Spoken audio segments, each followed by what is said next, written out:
और मैं बात करना चाहूँगा उन स्टूडेंट से जो भी स्कूल्स में हैं, कॉलेजेस में हैं। तो क्या आपने सोचा है कि आपके पेरेंट्स आपको क्यों टोकते रहते हैं, बार बार बोलते रहते हैं कि भाई खूब मेहनत करो और अच्छे नंबर लाओ?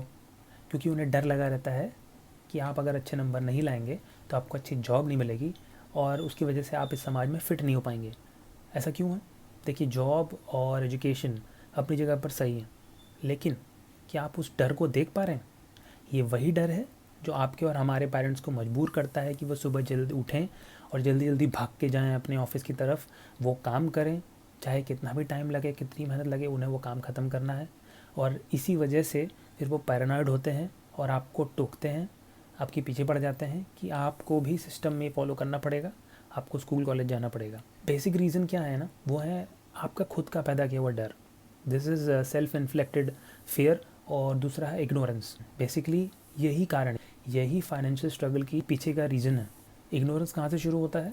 जब इंसान एजुकेशन को सर्च करना बंद कर देता है और सेल्फ नॉलेज को ढूंढना बंद कर देता है, तब इग्नोरेंस आती है और वहाँ से फाइनेंशियल इलिटरेसी शुरू होती है। ये एक फैक्ट है बेसिकली। अगर कोई इंसान बहुत सक्सेसफुल है, बहुत पैसे वाला है, तो ये ज़रूरी नहीं है कि वो फाइनेंशियली लिटरेट भी हो। तो सवाल उठता है कि इसका सॉल्यूशन क्या है? आपके जो भी इमोशंस हैं, आपका डर है, आपके जो डिज़ायर्स हैं, इनके सामने आप घुटने ना टेकें, है ना। आपका जो रिएक्शन है उससे रेजिस्ट करें, क्योंकि जैसे ही पैसा आता है लोगों के हाथ में, लोग खटाखट स्पेंडिंग करते हैं, उस अर्ज को आप रेजिस्ट करने की कोशिश करें। घोड़ा गाड़ी अगर आपने देखी हो तो उसके आगे जो घोड़ा बंधा रहता है, मालिक क्या करता है, घोड़े के सामने डंडे से एक गाजर लटका देता है।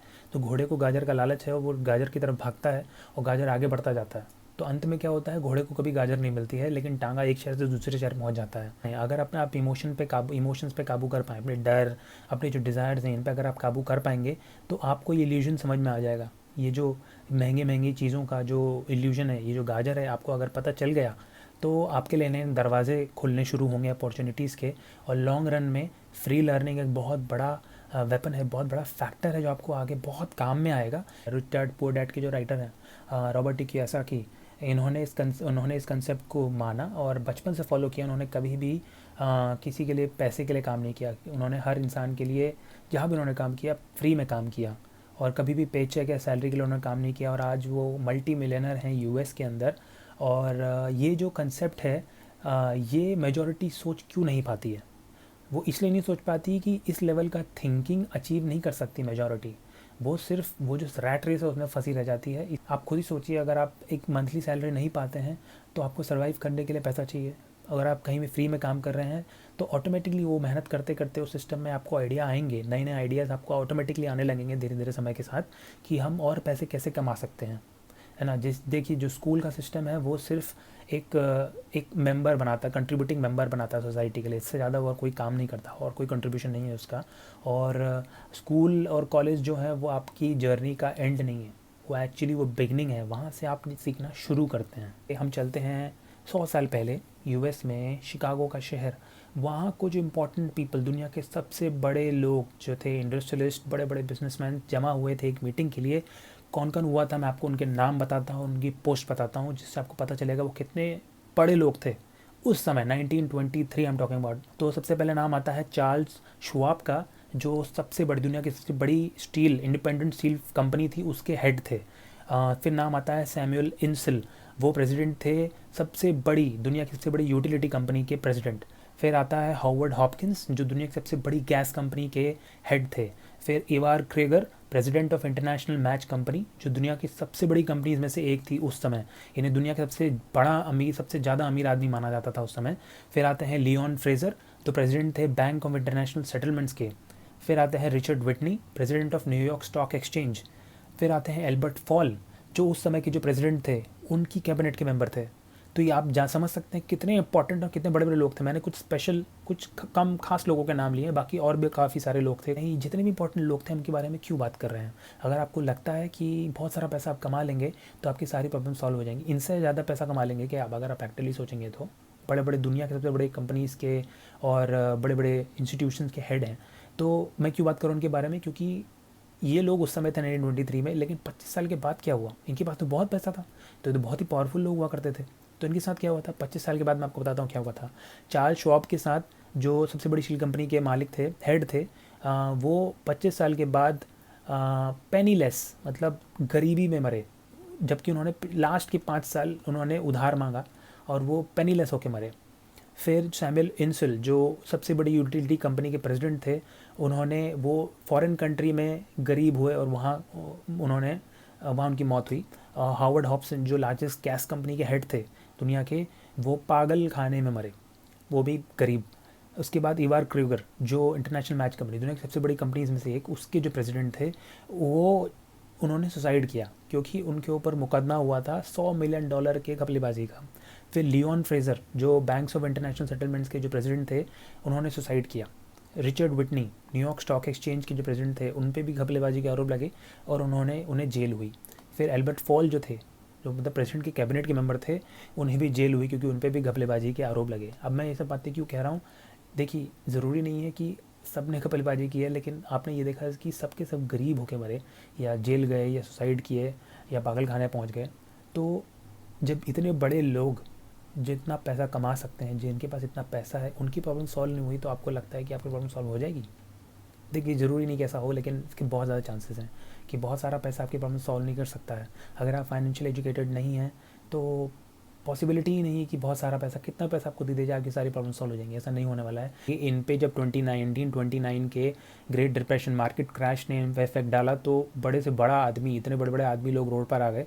और ये ग्रेट डिप्रेशन था 1929 का, जिसने दुनिया को हिला दिया। मार्केट क्रैश हुआ था अमेरिका में और पूरी दुनिया की इकोनॉमी हिल गई थी उसकी वजह से। आज भी उसे याद किया जाता है। तो पॉइंट ये है कि ये उस समय जी रहे थे और इतने बड़े बड़े चेंजेस हो रहे थे इतनी जल्दी जल्दी कि सर्वाइव नहीं कर पाए। इतने बड़े बड़े लोग, दुनिया के सबसे अमीर लोग नहीं सर्वाइव कर पाए। तो आप ये सोचिए कि आज उस टाइम के 100 साल के बाद आज चीज़ें कितनी बड़ी हो चुकी होंगी और कितनी जल्दी चेंज हो रही हैं। मतलब आप इमेजिन कीजिए कि आज बिलियंस ऑफ डॉलर्स, एक दिन में बिलियंस ऑफ डॉलर्स का प्रॉफिट होता है और एक ही दिन में बिलियंस ऑफ डॉलर्स का नुकसान भी हो जाता है। पिछले साल 2020 में जब मार्केट क्रैश हुआ था और पेंडेमिक का फर्स्ट वेव आया था, तो अमेरिका की मतलब कमर टूट गई थी। और वहाँ के जो फेडरल रिज़र्व है, पिछले साल अप्रैल से लेके जून तक, मतलब 2020 के अप्रैल से जून तक 3 महीने के अंदर अंदर 3 ट्रिलियन डॉलर्स प्रिंट किया और इकोनॉमी में पंप किया। अब इससे क्या होता है, ये हमने पिछले एपिसोड में बात किया था। ये इन्फॉर्मेशन भी पिछले एपिसोड में है कि गवर्नमेंट को सस्ता लोन लेने के लिए जब बैंकों ने मना कर दिया, तो अब जो सेंट्रल बैंक है इंडिया का, रिजर्व बैंक ऑफ इंडिया, उसने डिसाइड कर लिया है कि वो अप्रैल से, इस अप्रैल 2021 के अप्रैल से 2021 जून तक, इन 3 महीनों में, सेम पीरियड में 1 ट्रिलियन रुपीज़ के गवर्नमेंट सिक्योरिटी बॉन्ड खरीदेगा और गवर्नमेंट को सस्ता लोन देगा। लोगों को बेवकूफ़ बनाने के लिए आरबीआई ने एक नया टर्म बनाया है, नया टर्म कॉइन किया है, that is GSAP, that is government security acquisition programme. ये एक दूसरा टर्म है लोगों को बेवकूफ़ बनाने का कि नहीं सर हम तो मनी प्रिंटिंग कर रहे हैं। नहीं, वो प्रिंट कर रहे हैं मनी, और इससे कितना बुरा इफेक्ट हो रहा है इकोनॉमी पे पड़ेगा, लोग नहीं समझ रहे हैं। इफेक्ट पड़ने लग गया है एक्चुअली, जब से उन्होंने डिसाइड किया है तब से रुपया गिरने लगा है और अभी 75 रुपये के आसपास पहुंच गया। उसके आगे भी जाने की लोगों ने उम्मीद लगाई है कि उसके आगे जाएगा। इससे क्या होगा, इंडिया की इकोनॉमी को काफ़ी नुकसान पहुंचेगा और आरबीआई अब कुछ नहीं कर सकता। बेसिकली आरबीआई ये करता था रुपए को मजबूत करने के लिए कि आरबीआई ने कुछ पैसा डाला, कुछ million dollars, I think 600 million rupees का इन्वेस्टमेंट किया है उन्होंने रुपीज़ को बचाने के लिए, लेकिन नहीं हुआ, कोई असर नहीं हुआ, क्योंकि जो बॉन्ड मार्केट है वो गवर्नमेंट का साथ नहीं दे रहा है। उन्होंने अपने 10 ईयर्स का जो यील्ड है बॉन्ड का, उस पर 10 बेसिस पॉइंट का इवैल्यूएशन को बढ़ाया है। आरबीआई को ठेंगा दिखाया है कि आप लोगों को बेवकूफ़ बनाइए, हमें बेवकूफ़ नहीं बना सकते। तो आरबीआई अभी बहुत नाराज़, गुस्से में चल रहा है कि हम गवर्नमेंट को भी खुश रखें, लोगों को भी बचाएं, रुपीज़ को बचाएं डॉलर्स के अगेंस्ट। तो अब वो कुछ नहीं कर सकते हैं, वो चुपचाप बैठ के देख सकते हैं। और आप देखते देखते आपकी जो इकोनॉमी, हमारी जो करेंसी है वो डीवैल्यू हो रही है, कमज़ोर पड़ रही है डॉलर के सामने। तो आप ये देखिए कि आप किन चीज़ों में बिज़ी हैं और गवर्नमेंट और दुनिया क्या कर रही है आपकी फ्यूचर के साथ। अगर आपको लगता है कि रुपया कमज़ोर पड़ेगा तो आपकी ज़िंदगी पे कोई फ़र्क पड़ेगा, जी नहीं, बिल्कुल बहुत फ़र्क पड़ेगा। आपको बस पता नहीं चलेगा, आपको बस ये दिखेगा कि देखिए अभी जो एडिबल ऑयल है, जो सरसों का तेल है, जो रिफाइंड ऑयल हम यूज़ करते हैं अपने किचन में, वो 60% तक बढ़ गया है प्राइस। जो कभी 90-120 रुपीज़ का आता था वो 180-190 पहुँच गया है। तो हमने पिछले एपिसोड में गैस के बारे में बात किया था कि कैसे एलपीजी के दाम बढ़ रहे हैं, पेट्रोल के दाम बढ़ रहे हैं, डीजल के दाम बढ़ रहे हैं। वो तब बढ़ रहे थे जब फर्स्ट वेव आई थी, लोगों ने कुछ नहीं कहा। अभी तब जो डीजल और पेट्रोल के प्राइस थे, क्रूड ऑयल का जो प्राइस था वो काफ़ी कम था। तो आपको क्या लगता है कि जब कम प्राइस था तब हमने इतना चढ़ाया था, जब वो प्राइस बढ़ेगा तो हमारा प्राइस चढ़ेगा नहीं, और बिल्कुल बढ़ेगा, और इन सब चीज़ों के भी दाम बढ़ेंगे। तो आप अपना ध्यान इन चीज़ की तरफ डालिए जिनसे आपकी लाइफ पे इफेक्ट पड़ रहा है। तो दोस्तों, इस एपिसोड में सिर्फ यहाँ तक इन सब चीज़ों के बारे में बात करेंगे। नेक्स्ट एपिसोड में, till then, this is Rahul Bora signing off from project unlock.